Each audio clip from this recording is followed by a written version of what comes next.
అందరం కళ్ళు మూసుకున్నట్లయితే ప్రార్థన చేసుకుందాం. ప్రియ పొల్లకొందును మా కన్న తండ్రి, పాఠం చెప్పే నాకు మంచి జ్ఞానం ఇవ్వండి తండ్రి. వినేవారికి గ్రహించుకునే మంచి మనసు ఇమ్మని క్రీస్తు నామాన్ని ఈ చిన్న ప్రార్థన వేడుకుంటున్నాం మా పరమ తండ్రి. ఆమె.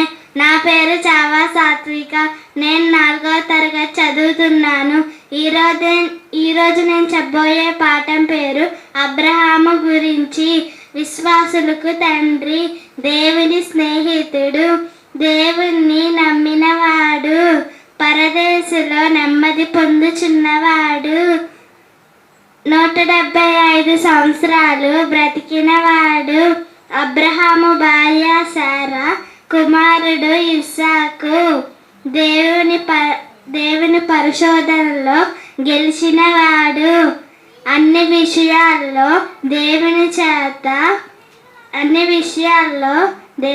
చేత ఆశీర్వదించబడినవాడు. పరలోకం కోసం ఎదురు చూచుచున్నవాడు. మృతులను సహితం దేవుడు లేపుటకు శక్తివంతుడని నమ్మినవాడు అబ్రహాము.